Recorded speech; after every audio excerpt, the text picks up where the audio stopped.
It is almost that time. The new NBA season is just around the corner.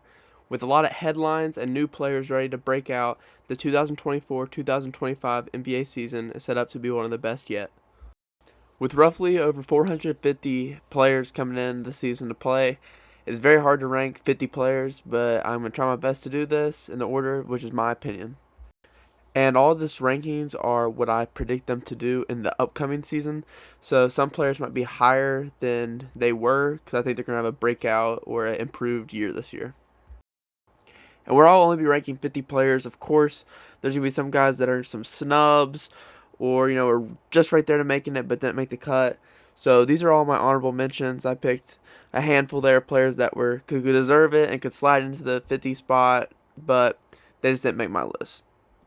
And at number 50, I have Rudy Gobert. I might be a little high on Rudy right now because I know a lot of people have kind of not think so high of him now after his performance in the playoffs last year. But I think Rudy Gobert has to be somewhere in this top 50 list, coming off of his 4th Defensive Player of the Year award last season. And he still averaged 14 points per game and 13 rebounds with 2 blocks a night last night. To me, Rudy Gobert is still a top 50 player in the league. At number 49, I have another center. I have Jarrett Allen. I think Jarrett Allen is one of the most underrated, not only big man, but players in the whole league. And I think he had a really underrated and great season last year. He averaged 16.5 points per game with 10.5 rebounds and a block a night. And there was a stretch in February. The Cavs were banged up all year, but him and Donovan Mitchell looked like one of the best duos in the league last year, leading them to a 9-game win streak in February.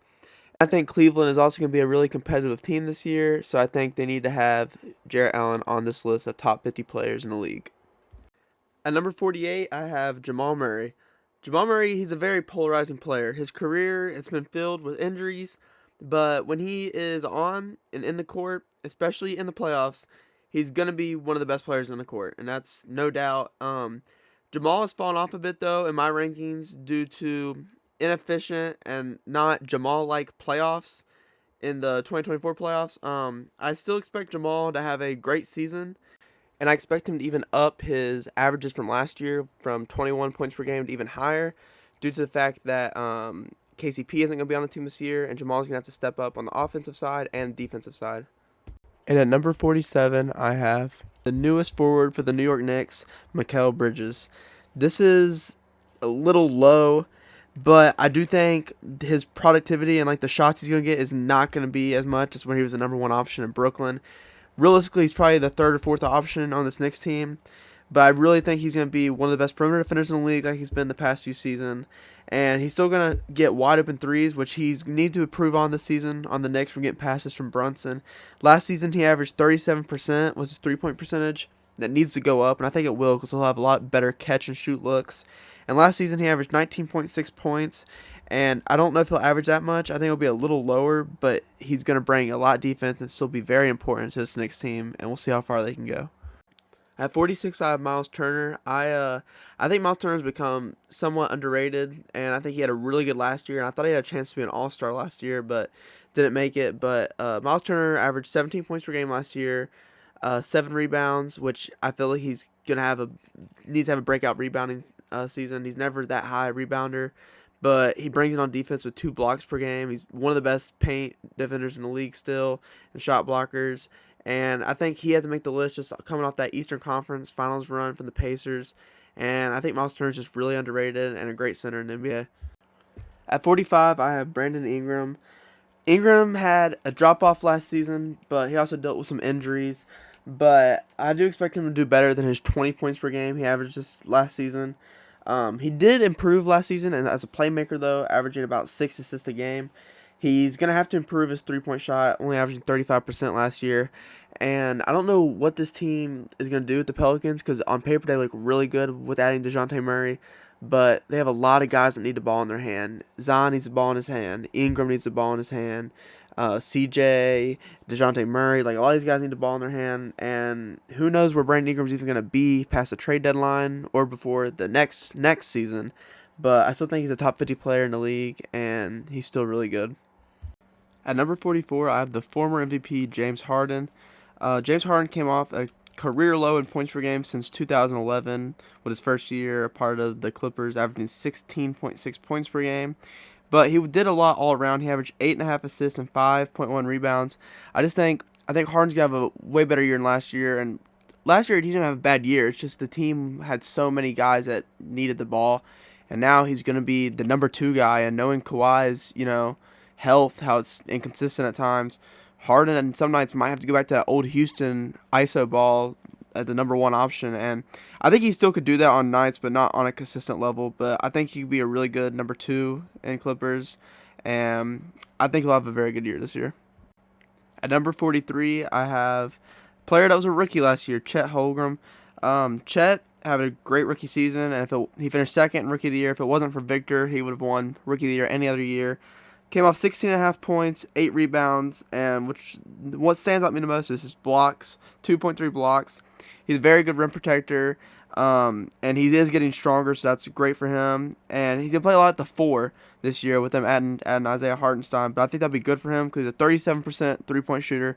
I can see it even going up because he's such a good corner shooter and getting those passes from Shea, and now Caruso will be getting good passes to him. He's going to have a good year, and I think he's one of the best young bigs in the league. At number 42, I have Jaren Jackson Jr., someone who I think's been a little slept on since, last year the Grizzlies didn't get a lot of attention where Ja was out, Bane was hurt, they were all banged up. I mean, Jaren only played in 66 games too. But this year, Grizzlies are supposed to go back to contending, and he actually had a really solid year last year, averaged 22 points, but there's still some concerns with his game. One, he has to start rebounding more. It's been like this his whole career. Last year, he only averaged 5.5 rebounds. He's got to get down there and get the glass more, especially with Zach Edey probably being the starting center for them this year. As a rookie, he's going to need help. And another thing is he has to go back to that elite shot blocker. I mean, only 2 seasons ago he won Defensive Player of the Year. He went from 3 blocks the year before to last season to 1.6. He's got to get back to the Jaren Jackson we know, and I think he's still a great big in the league. And at 41, I have coming off a very shocking and not predictable trade is Julius Randle, the newest Minnesota Timberwolf. Julius Randle's coming off a very injured-prone season where he averaged 24 points, 9 rebounds, and 5 assists. He really didn't play a lot due to the injuries, and he had a limited amount of games this season. But Randle is still a very good player, and I think him getting to the Timberwolves has been overlooked. I think people are acting like him and Cat is this big drop-off of player, but Randle is a very solid player. And his last healthy season, 2 seasons ago, he was an NBA all-third member, and I think if he would have stayed healthy last season, he would have made an all-NBA team too. He was an all-star last year. And Randle's a great player, and I think he'll actually help this Minnesota team, and him and Ant will work good together. At number 40, I still have DeMar DeRozan. I've seen a lot of people think, he's going to take a step back. I mean, he is getting older. But coming with this new team, too, I think it's going to be good for DeRozan. I mean, he's finally going to be having some competitive games with the Kings. And I really think that being on this team will be good for him because, as we've seen the past couple seasons, but especially last season, I mean, he averaged the most threes he's ever attempted. Usually, he's stubborn about that. Averaged 2.8 attempts a game and shot a pretty good 33%. That's good for those attempts. He averaged 24 points per game last year, which, DeRozan, he's going to get buckets. I want to see how he fits in, though, with Sabonis and De'Aaron, Malik Monk, Murray. The team, if they all play right, it could be a really deep team, and I think it's going to all depend on the success of DeMar DeRozan. At 39, I have Damian Lillard. Dame's still a top guy in the league. I just think last season, I know it was his first season with the Bucks, so it's a benefit of the doubt, but they did not look how they did the year before. And obviously, Damian Lillard's a better player than Jrue Holiday, but just the fit, I don't know. Giannis and Dame should be a great duo. I think they'll get it together this season, but I'm going to have to rank Dame at 39. He averaged 24 points per game last season. He was an all-star. He shot 35% from 3 on 8.5 attempts. And Dame's going to get his threes, man. He's going to score. And I hope that the Bucks, I think they'll figure it out this year better. They added some good pieces in the offseason. But, I think Dame's still a top 40 player in the league. And at 38, I have Karl Anthony Towns. And this is a very shocking surprise, too, with the Randle, that he was traded to the Knicks. I really didn't think Cat would be traded, especially because, he's been in Minnesota so long, almost 10 years.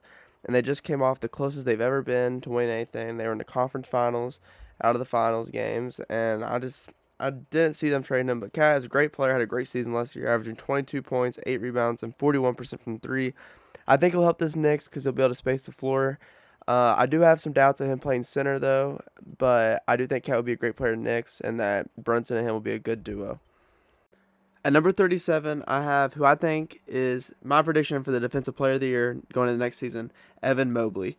I think Evan Mobley is still underrated just because, Cleveland, him and Jarrett Allen, it kind of gets hard for them to play together at the same times. But Evan Mobley is one of the best underrated younger centers in the league. He averaged 15.7 last year, but what sticks out is his defense. He averaged 1.4 blocks last season, and if he ever is able to get a jump shot down, he will be one of the best players in the league. Evan Mobley, I think, is really phenomenal, and I think Cleveland's going to be really good this year, so I think he has a chance to actually win the Defensive Player of the Year.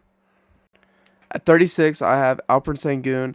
It was a toss-up between him and Mobley, but I think the Sengun's playmaking is just so elite that I put him over Sengun, and I think Sengun has now solidified himself as the face of the Rockets. Last season, having a phenomenal year with 21 points per game, and with the 5 assists, like that playmaking I said, and 9 rebounds to go with it.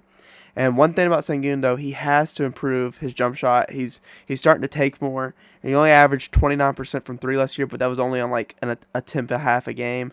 So he's going to have to improve there, and his defense, too, is lackluster at times. And he's just got to become a better rim protector. And, yeah, he's still great player. At 35, I predict Franz Wagner to have a breakout season next year. He started to break out last season, but his 3-ball really kind of held him back last year. He went from a 36% 3-point the year before to last season only being a 28 3-point percentage. And he didn't have the greatest playoff series. And I think just another year under his belt, getting another veteran in the Magic at KCP is going to help him. And he rebounds, he assists. Franz Wagner does everything well. And I think the Magic are going to be a strong top 5 team in the East this year. So I think it's all depend on him and Paulo for sure. And yeah, I think he's going to break out next season. At 34, I have LaMelo Ball. Now, LaMelo would be higher if his health wasn't a concern. Last year, LaMelo, he had some ankle issues, and he only played in 22 games last season. But he looked phenomenal in those games. He had averaged 24 points per game, 8 assists, and 5 rebounds. That's one thing. LaMelo, in my opinion, is a top 5 playmaker in the league. He's so exciting to watch. And now I think the Hornets, they could compete for a play-in spot and try to be competitive this year, and it all depends on him. He's definitely a superstar and one of the best younger players in the league. He just has to stay healthy next season. At 33, I have another guard, Cade Cunningham. This might be controversial that I think Cade Cunningham is going to have a better year than LaMelo, but I think due to the fact that Cade is so elite on both sides of the ball, I don't think people understand that Cade Cunningham is one of the best perimeter guard defenders in the league. He is so good on that side, and I feel like it's overlooked. And I mean, he can score just as well too. Averaged 22.7 points per game, 4 rebounds, and 7.5 assists. Last year, he really stepped into a playmaking role. I mean, I know the Pistons were a joke as a team last season, but he was definitely better strides as a playmaker, which he struggled with his rookie year. And I really think Cade's going to have even a better year because he's coming off 1 year from that injury he had. And I just think Cade Cunningham's going to have a good year. At 32, I have Jimmy Butler. I know I said Randall was the hardest player to rank, but Butler's either first or second on that list because Jimmy Butler's hard to rank because you don't know what he's going to do in the regular season. I mean, he's going to take breaks, take rest, set out a couple games. He only played 60 games last year. He averaged 25-5. And one thing he's got to, kind of with the DeRozan thing, he's going to have to try to attempt more threes because I don't know how his age and how he is right now, if he can still just go to the mid-range or go to the paint every time and win Heat games that way. And I really don't, I'm not high on this Heat team. I don't know how good they're going to be this year. I think this is one of their worst rosters they've had in the past couple seasons. I'm excited for what Terry Rozier and Bam and Jimmy will do, and Hero, of course, but I just don't see how far they'll go. But obviously it all goes through Jimmy Butler and Bam, but I still think Jimmy is a borderline top 30 player in the league. At 31, I have Kyrie Irving coming fresh off a finals run. Kyrie Irving was one of the best number 2s to Luka last year. Kyrie averaged 26 points, 5 rebounds, 5 assists, and he really had some good playoff moments. Also, he had a couple rough games, but Kyrie had a very good last year. He shot the ball phenomenally too off catch and shoots. He shot 41% from 3 last season, and he can take over at nights, be number one or number two to Luka. And Kyrie's still a phenomenal player and borderline top 30 player in the league still. Now, going into our top 30, I have Paul George. Paul George is coming off an all-star season where he averaged 22.6 points, 5 rebounds, and 3.5 assists. He's also coming off a career year, 41% from the three-point line, and he's also turning 34 this year. And with a new team, how does he improve this new 76ers team? How far can they go? I feel like they have the potential to go to the finals, the Eastern Conference Finals. Just how can they be able to stop Boston in the East? At 29, I have a player who was a lead player for this team in the conference finals of the Indiana Pacers, Pascal Siakam. Coming off his first little stint with the Pacers, he averaged 21 points per game, 7.8 rebounds, and 3.7 assists last year. But he really improved once he got to Indiana, especially his shooting. Last year, in his brief stint with Toronto, he averaged 31% from the three-point line. And when he got to Indiana, it moved all the way to 38%, which is his career best. In the playoffs, he really did the same thing he did the regular season, even with the games that Halliburton was injured. I think last year we all saw that Pascal, he really is a number two, and he could be a number two on a championship team. And I really think if he has a player like Halliburton next to him, this Pacers team, they can go all the way back to the conference finals if they play the same way they did last year. At number 28, I have De'Aaron Fox. De'Aaron Fox is coming off a 26 points per game and 5 assists season. Last year, he also improved his three-point by a lot. He attempted 8 threes a game, which is, in the past, that's what he wasn't really a good three-point shooter, but he really improved on that side. It's actually two and a half more threes than he's ever attempted any other year. And he also shot a career high 36.9% from the three-point line, which is really good for that volume. And the thing about the De'Aaron and the Kings, how will DeRozan be in there? How will that affect the team? I think De'Aaron and them will get it to work, but I really think De'Aaron Fox has to be that lead player like he was last year, and he has to attempt more threes and get the shots off. Even with DeRozan there, he still has to get his shots. At number 27, I have Scotty Barnes. Scotty Barnes is coming off his third year, which is his career year. He was a first-time All-Star, and he also shot career high in all shooting stats. He shot 34% from the three-point line on also a career high volume of 5 attempts. Scotty averaged 20 points per game, 8 rebounds, and 6 assists last season, and he only played 60 games, but he was going to continue this. He played very, very good all year when he was out there. And I feel like a lot of people aren't valuing Scotty Barnes high in their list and their rankings because due to the fact the Raptors, they're not going to be that good this year and they're kind of going into a little rebuild. But I think they could still try to contend with him quickly, RJ Barrett. I think they could try to contend for like a play-in spot or something. But I really think Scotty Barnes is one of the best young players in the league and has potential to be a top two-way player in the league. At 26, I had Lauri Markkanen. I really had a hard time figuring out if I was going to put him or Scotty Barnes, like which one I was going to put over each other. But I ended up going Lauri. I think the only thing holding him back, though, is team success. Lauri's coming off a 23 points per game and 8 rebound season and shooting 39% from 3. And really, there was speculation that he might go to a contending team like the Warriors or OKC, like last in the offseason. But, he signed that big deal with Utah, and he's going to stay there. And that's the problem. How far can he lead Utah? I think him and Keontae George will be a good duo going into next season, a fun duo, but with the loaded West, I don't know how far they'll go. But if he could try to contend them into a play-in spot or just be right around there at the 11th or 12th seed, I think that'll be pretty good for the Jazz this year. But Lauri's a great player. At number 25, I have Tyrese Maxey. Coming off a great season where he won Most Improved Player, was a first-time All-Star, and I'm very high on Maxey, and I think he's going to have a great year, and I think he's going to be the second best player on the Sixers team. I have him over Paul George. Tyrese is coming off 26 points per game and 6 assists, and I think he'll take a step back points per game just because Paul George, and not only that, the Sixers are very loaded this year, better players. But I think he'll up his assist. I think he can average up to 8 assists this year. He's going to get Paul George good looks, and I really think how the Sixers do, it really depends on Maxey and George, because in the regular season at least, what Joel is going to give you. So how will they be there and be ready to do what they need to do for Joel and the Sixers to have success? And at number 24, I have Zion Williamson. Zion's coming off a great year last season where he really transformed himself into a point forward. He had 4 games last year where he averaged double-digit assists, and he came off 23 points per game, 6 rebounds, and 5 assists, and also played a career-high 70 games, which is really good due to his, injury history. But the only thing that's gonna be a worry for Pelicans is what position is Zion gonna play, because he's only like 6'6", but this team also lost Valanciunas and they have the new guard Dejounte Murray. So who's all gonna start? Like if they play Zion at center, that's the only way that they can start Dejounte, CJ, all together, and then Herb Jones and Ingram. If not, probably Herb Jones or CJ McCollum will be coming off the bench if they play him at the 4 and play Tice at the center.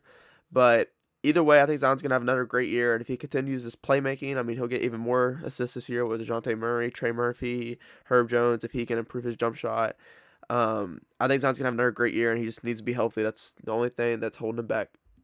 At number 23, I have from the Sacramento Kings, Domantas Sabonis. Sabonis is coming off a career year where he averaged 19 points per game, led the league in rebounds with a career high 13.7, and also put on 8.2 assists. Sabonis finished 8th in MVP last season and was All-NBA third team. And I feel like last season he really became the face of the Kings. I feel like it was always like, who was the leader, Fox or Sabonis. I feel like it really showed Sabonis. He played all 82 games. And I think with the addition of DeRozan for how good of a passer Sabonis is, he's going to improve his game even more next year. And the Kings are really going to be a dark horse team that can maybe go really far next year. At 22, I have one of the youngest players on the list at only 21 years old, Paolo Banchero. He's coming off a great year, too, where he averaged 22.6 points, 6.9 rebounds, and 5.4 assists, which is where he really stepped up, I feel like. That's 2 more than he has previously ever had.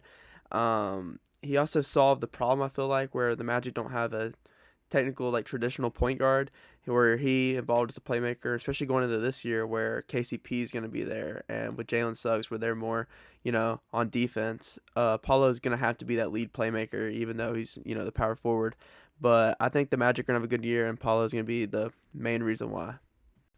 And at 21, just missing out on the top 20, I have New York guard Jalen Brunson. Jalen Brunson coming out a great breakout year, first-time All-Star, and he really became the face of this Knicks team. He averaged 28.7 points per game and 7 assists. He also had 7 attempt volume from 3 and shot 40%, which is very good for that amount of shots. He also improved his volume of just shots in general. He averaged 21 field goal attempts last season, and that's 4 more than any other season he had. And I really think that he's one of the top point guards by far now, and I think even with the Knicks becoming so deep, he's going to be able to facilitate and play make and set all of them up. And he's a great player, and I think the Knicks are going to do very well this year. And starting off the top 20, I have Kawhi Leonard. Kawhi averaged 23.7 points per game last year, 6 rebounds, and 3.6 assists. Kawhi actually surprisingly wasn't that banged up last year. He still only appeared in 68 games, but that is also the most games he's played since the 2016-2017 season. Kawhi finished on the All-NBA second team and was named an All-Star. But in the playoffs, of course, timely fashion, Kawhi's injuries came back. He only ended up playing 2 games throughout the whole playoffs, and he averaged 12 points per game on awful shooting. You could tell he was definitely still hurt, but just trying to play for a team. But Kawhi's a hard player to rank, just like I said with Jimmy Butler. You just don't know what they're going to do in the regular season, but they're so good in the playoffs. But Kawhi's going to have to play every game this year and be really good due to them losing Paul George and some other pieces. But we'll see what Kawhi and Harden can do for the Clippers this year. And at 19, I have, who is in my opinion the most underrated player in the league, Trae Young. Trae Young is heading into his 7th season, which I feel like is kind of crazy. I feel like it hasn't felt that long since he's been in the league. Last season, he only played in 54 games, but he was banged up with a left hand injury. But during those 54 games, he averaged 25.7 points and a career-high 10.8 assists, and also made the All-Star team. It's going to be different this year for the Hawks. I really don't know what their direction is. I thought they were trying to, blow it up, but then after keeping Trae and then getting rid of Dejounte, but keeping Trae and keeping guys like Clint Capella, DeAndre Hunter, keeping guys like that, it looks like they're going to try to compete. I think Trae can try to get this team to maybe a play-in team in the East. It's going to be hard because, the East is very competitive right now, but Trae Young's still a top player in my opinion and a top 3 playmaker in the league, and yeah, I think he's still very underrated. At number 18, I have Ja Morant. It's hard to rank Ja right now. Obviously, I feel like if the past few seasons haven't went how they had for him, and due to him missing games for suspension, injury, whatever, his ranking would be a little bit different. But I think people forget how good he is. But I mean, he only played 9 games last season and then got injured again. But he averaged 25 points per game in those 9 games and 6 rebounds and 8 assists. He also shot his highest 3-point last season. I know it was only 9 games, but his highest volume, he shot 5.7 threes attempted in those 9 games, which I think is good. I mean, he only shot 27% on it, but I think it's good that he was getting those shots. I mean, if he would have played all 82 games and shot 5 threes, he would have had a higher percentage. So I think he has to keep that volume going into next year, especially with the Grizzlies not being that deep on paper. He's going to have to shoot a lot of threes. But speaking of Memphis, I don't know really what their plans gonna be for next year because obviously they're gonna try to compete, but I feel like their roster's kind of all over the place. I mean, Gigi Jackson was supposed to be he broke out last year and supposed to be really good this year, but he's gonna miss probably the first half of the year with his injury. I really don't know if starting Zach Edey and him being your main center at day one is really gonna be the best for him and the franchise. So I think they have a lot to figure out, and Brandon Clark coming back, and they have a lot to figure out. But I think he's gonna be a top player, and he definitely will be up higher in the list after this season. I just didn't know with everything how to rank him, but yeah, he's still a great player. And at 17, I have coming straight off a Eastern Conference Finals MVP and a Finals MVP, Jalen Brown. Jalen Brown had a unbelievable playoff run with the Boston Celtics as a whole, winning the championship, obviously. But last year during the regular season, Jalen Brown averaged 23 points per game, 5.5 rebounds, and 3.6 assists, and was named an All-Star. Jalen Brown also shot 35% from the three-point line. One thing about Jalen Brown, though, is his efficiency isn't always there. He's only a 70% free throw shooter, and he only takes 4 attempts, and he also shot like 66% in the playoffs on free throws. He has to be more aggressive, I think, on drives and get more to the line, because his three-point has really evolved a lot over the past couple years, but he has to just continue getting better at driving, and he's a top lockdown perimeter defender in the league, and yeah, especially coming out the finals, the Celtics are going to be really good, and it's all going to be on Jalen Brown and Tatum mostly, but yeah, Jalen Brown is a top 20 player in the league, in my opinion. At number 16, I have Bam Adebayo. Bam Adebayo is coming off a season where he averaged 19 points, 10 rebounds, and 4 assists. I think Bam's a player that his value is not seen through stats, so Bam is a great player, and in my opinion, he's the best all-around defender in the whole league. But that's one thing, he doesn't have a defensive player of the year, and with who I'm going to talk about next, coming into the league and being really good, I don't know if Bam will ever win a defensive player of the year, but I do believe he's the best all-around defender in the league. One thing about Bam, though, I think last season he shot 35% on threes, and that sounds all good, but he only attempted 0.6 attempts a game. But if you watch in the Olympics, he was attempting more threes, especially from the corner, and he's got a nice jump shot. I think Bam needs to implement shooting threes in his game. He's got the form. I think he can do it. He is a little inefficient for especially a big. He shoots 52% from the field, but that's why I think he needs to shoot threes because he keeps shooting these 10 to 14-foot mid-ranges, which he only shoots 39% from. So, I mean, if you just take a step back, if he's going to shoot those anyways, he shoots a lot of mid-ranges. You might as well shoot the three, but Bam is a great player in my opinion, and I think he is the best player on the Miami Heat. At number 15, the player that I think is the reason why Bam might never win a Defensive Player of the Year is Victor Wembanyama. I didn't know where to rank him because I don't want to put him too high or too low just because he's only going into his second year. But last year, Wemby averaged 21 points, 10.6 rebounds, and 4 assists, all in his rookie year. Obviously won Rookie of the Year. Also finished second in Defensive Player of the Year and finished on All Defensive First Team. He also led the league with 3.6 blocks a game. And he also shot 32% from 3, which isn't that high. But if you look at his stats and his shooting percentages from the first half of the year, he really was not a good three-point shooter, a poor one. And then the second half, he really caught fire from 3 and shot better and was really more efficient. And the thing with Wemby, I think, is just going to see what the Spurs are going to do because they're still, they technically are supposed to be bad, but I mean, they got Chris Paul and another year that Wemby has developed more. I mean, they got pieces there. I mean, there's no reason why they shouldn't try to compete for a play-in team, but with the West, it's probably not going to happen. But, I think Wemby's a top 15 player, so he might be able to lead them there. And I think he definitely is capable of doing that because he's such a good player, especially for his age and everything. But, yeah, don't know if it's too high or too low, but I got Wemby as a top 15 player in the NBA going into next season. And at 14, I have a player who I feel like is being overlooked heading into next season, and that's Tyrese Halliburton. Tyrese Halliburton's come off a great year, especially the first half of last year. Throw it in the backcourt. Milwaukee changed their defensive guys. They matched up. Everything worked. Look at it. And the reason why his second half when you got Tyrese, it's contagious. And Halliburton for three. It's the hustle play by Neesmith that gives the Pacers a second chance. But obviously, got a mismatch with Brogdon. It's like get it over here, and all of a sudden, Halliburton is trying to get it over there, but then Kamara goes down, and Halliburton's wide open at the three-point line, and he drills. I really think that's the second straight game he's made it. Under a minute remaining. Pacers clinging to a 5-point lead. Halliburton tries another three. Really good traditional point guard. Tyrese Halliburton from downtown. Yeah, I think he's going to be the best point guard in the East. Timeout Bucks. It's an 8-point lead. Now at 13, 12, and 11 is all interchangeable. I didn't know where to rank these guys because I think they're all on the same level and they're easily the top 3 shooting guards in the league. But this is how I ranked them. At 13, I have Donovan Mitchell. Donovan Mitchell dealt with some injuries last year. He averaged 26.6 points, 5 rebounds, and 6 assists, and was an all-star, but he only played in 55 games. He also averaged a career high 1.8 steals and a half a block a game. I feel like he really improved defensively last year, and he's going to have to next to Darius Garland. But yeah, I think Donovan Mitchell is still a top player, top 13. I think he's the third best shooting guard in the league. But yet again, by the end of next year, could be number 1. But yeah, I think Donovan Mitchell is a really good player. And I think the Cavs are gonna be a really strong team this year. And number 12, the second best shooting guard in my opinion, I have Devin Booker. Devin Booker last year averaged 27.1 points, 4.5 rebounds, and 6.9 assists, which is really good for him, averaging that 6.9 assists because it was his first year of playing officially point guard.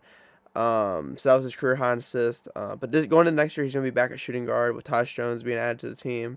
And I think that'll be better for him because he'll get some more shots, especially with Tyus Jones, get him good looks. He made All-NBA third team last year and was an All-Star. He attempted 6.1 threes last year, which I feel like is good amount for him because sometimes he falls in love with the mid-range, but I think he's going to improve his three-point attempts even more playing with Tyus Jones because he'll get him good looks. But yeah, I think Devin Booker is the second best shooting guard in the league, and it's going to be interesting to see what the Suns do this year. And at number 11, who I have as the best shooting guard going into next season, Anthony Edwards. Anthony Edwards played in 79 games last year and averaged 26 points per game, 5 rebounds, and 5 assists. Anthony Edwards finished All-NBA second team and was an All-Star. But the best thing I think about Anthony Edwards that's overlooked is his defense. He was 9th in the NBA of all players for his defensive rating. He averaged 1.3 steals and half a block a game. He also attacked more last year and got more free throw attempts. He got 6.4 attempts, which is good for him because he wasn't really that good of a free throw shooter until last year, and he averaged 83% from the line last year, and it was his first year of his career that he's got over 70% from the free throw line. So yeah, I think he needs to just attack more. I know in the past it's been kind of hard for him because they didn't really know what to do with Cat and Gobert, and they were kind of clogging the paint. But it seems like in the playoffs they kind of started to figure that out a little bit. And yeah, I think Timberwolves are going to go really far this year, and it's all going to depend on Anthony Edwards. So yeah, like I said, I think he's going to be the best shooting guard next year, but he could be second or third. But that's all I have it going into next year. Starting off our top 10 list, I have Anthony Davis. Anthony Davis is going into his 13th NBA season, and he's coming off a very good year where he was very healthy and played in a lot of games, and he averaged 25 points per game, 12.6 rebounds, and 3.5 assists. AD finished 4th in Defensive Player of the Year and was an All-Star. He finished on the Defensive First Team and the All-NBA Second Team. One thing about AD, I know it was a big deal before going to last season when former Laker head coach Darvin Ham was saying that AD was going to shoot a lot of threes, up to 6 a game, and we all knew he wasn't going to shoot 6 threes a game, but AD, he did attempt 1.4 threes a game, and he shot 27%, but actually that first half of the season, I feel like he was attempting more, and he was actually hitting very good. And he's actually a very good three-point shooter from the corner. He still doesn't space out a lot, and I don't think he really needs to. I don't think it's really a problem, I think, with D'Lo, LeBron, Reaves, Rui. I think he spaced good around, especially JJ, though, being the new coach. I could see him maybe attempting 2 threes a game. But I think AD, the question for him this year would be, will he be the number one this year? It's been LeBron all the years he's been in LA, will AD be the number one option this year? And I don't think he necessarily has to. I think he just needs to keep doing what he's doing and be a force on defense and in the paint. And yeah, I think AD's a top 10 player, and wouldn't surprise me if he goes up, because I think if he's healthy, and some nights he looks like the best player in the NBA. So if he has a healthy season, I think he would just keep doing good and maybe go for MVP this year. And at number 9, I have Kevin Durant.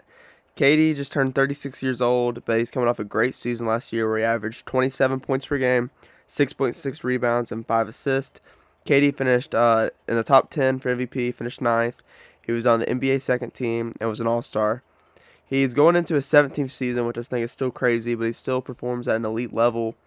He shot 41% from 3 last year on only 5 attempts.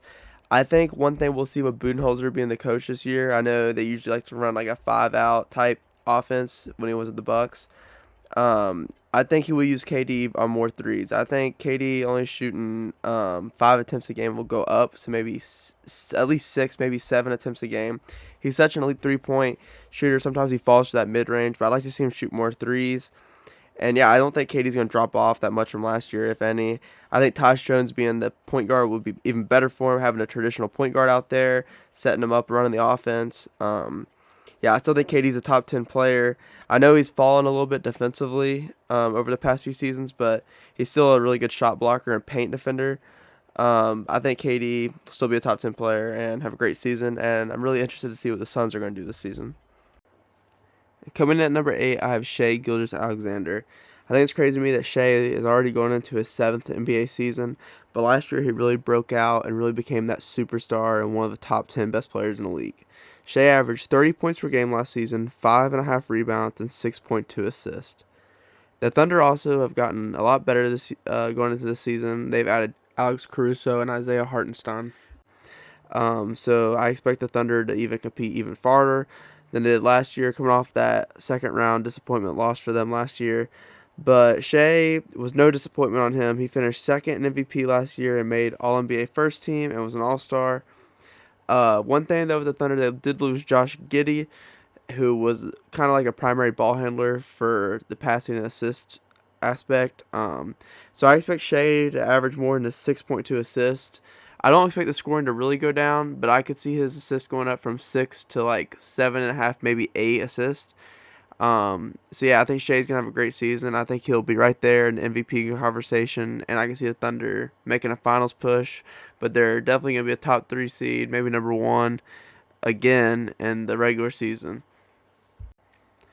Coming in at number 7, I have, coming straight off NBA championship, Jayson Tatum. Jayson Tatum definitely had a great year last year. They won the finals. He won Olympics gold medal. So he's coming in probably feeling good for this season.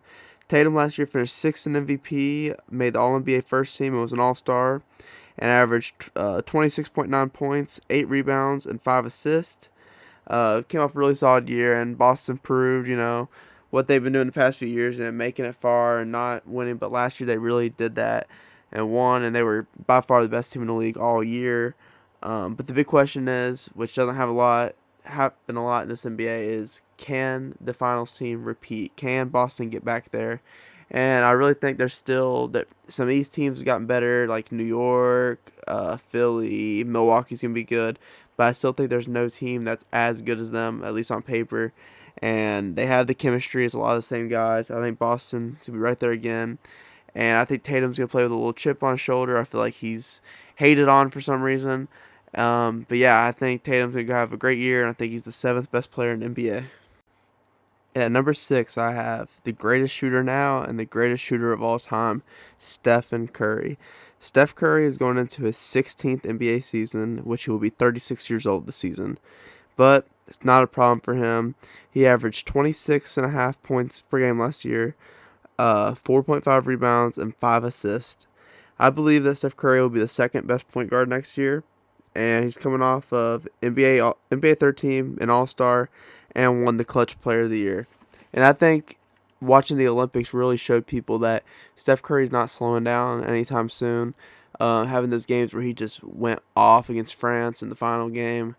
And yeah, Steph Curry is still the man. The problem is, though, what will the Warriors be? And through a couple preseason games so far, The Warriors' offense still looks good. They're getting threes and everything, but how consistent can they do that through an 82-game season?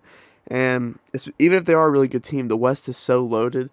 They don't want to be in that final spot like they were last year. But yeah, I don't know how far they can go, but we know Steph Curry, what he's going to do. And yeah, I still think he's a top 10 player in the league, and I think he's the 6th best and the 2nd best point guard going into the next season. And at number 5, I have, in my opinion, the greatest basketball player of all time, LeBron James.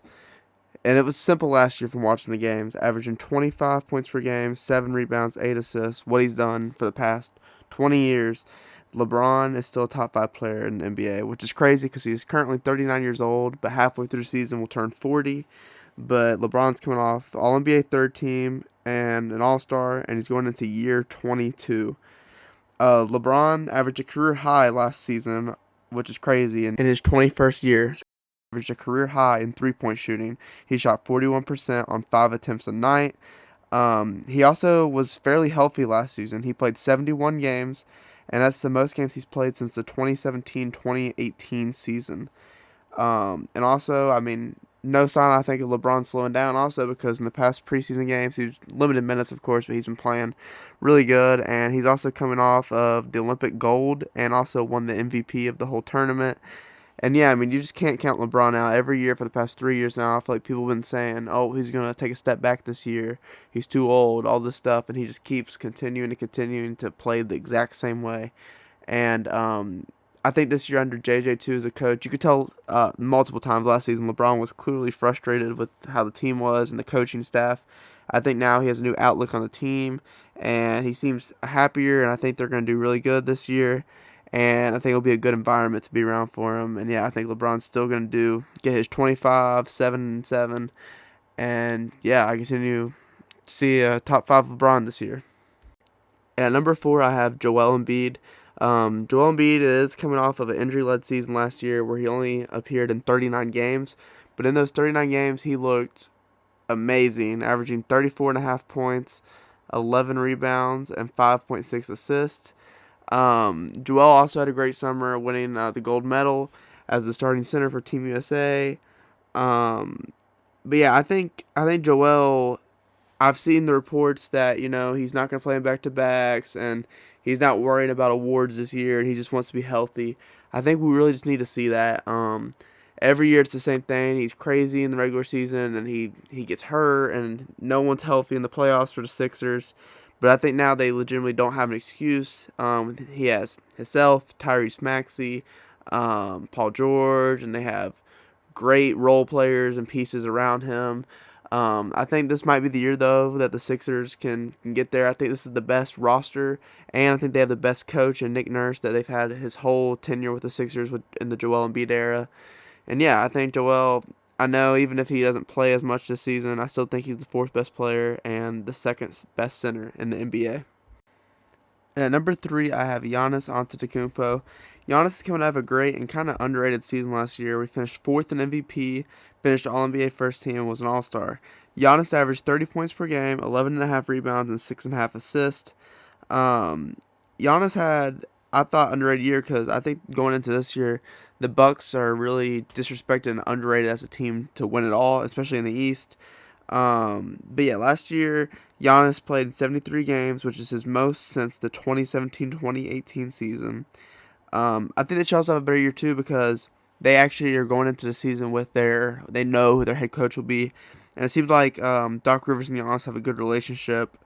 And obviously I want to see another year with Damian Lillard.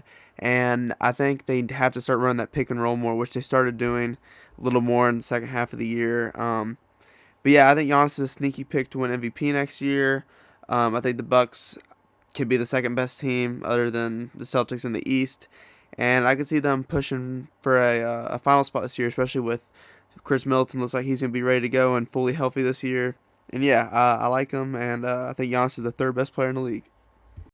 And now with the top 2, at number 2, I have Luka Doncic.